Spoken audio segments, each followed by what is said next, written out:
আপনি কি স্বপ্নে নবী মুহাম্মদ সাল্লাল্লাহু আলাইহি ওয়াসাল্লামকে দেখেছেন? 2 বার। সত্যি?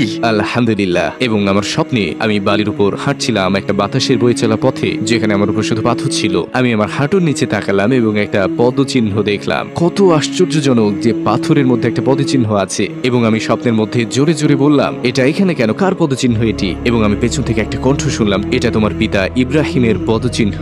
আমি বললাম, আমার বাবার নাম ইব্রাহিম নয়। তিনি বললেন, নবী ইব্রাহিম। আমি ঘুরে দাঁড়ালাম এবং সুবহানাল্লাহ, তিনি সেখানে ছিলেন, রাসূলুল্লাহ সাল্লাল্লাহু আলাইহি ওয়াসাল্লাম। আমি তার কাছে পৌঁছানো ঠিক আগে আমি চাচ্ছিলাম হাঁটু গেড়ে বসে তাকে আলিঙ্গন করতে, কিন্তু স্বপ্ন শেষ হয়ে গেল। তো আমি সেই স্বপ্ন থেকে জেগে উঠলাম তাকে আবার স্বপ্নে দেখার আকাঙ্ক্ষা নিয়ে, এবং বহু বছর পরে আমি দেখলাম, এবং আমি মরুভূমিতে ছিলাম আর দূরের দিকে দেখলাম তিনি আমার হাত ধরে বললেন, আমি চাই তুমি আরো মানুষের সাথে দেখা করো। তিনি বসে পড়লেন আর আমি ঠিক তার পাশেই বসলাম। তারপর তিনি বললেন, এখানে দেখো, এখানে আছেন আবু বকর সিদ্দিক। তিনি বললেন, আর এখানে আছে উমর ইবনে আল খাত্তাব, এবং এটা ওসমান বিন আফফান, আর এটা আলী বিন আবি তালিব। তারা সবাই তোমাকে ভালোবাসে। স্বপ্নের মধ্যে ভাবছিলাম, কেন তারা আমাকে ভালোবাসে? আমি তো কেউ নই, কেন ভালোবাসে? কিন্তু আলহামদুলিল্লাহ, এটা ছিল আমার জীবনের অন্যতম সেরা স্বপ্ন। আমি আপনাকে ভালোবাসি হে রাসূলুল্লাহ, আমি আপনাকে ভালোবাসি।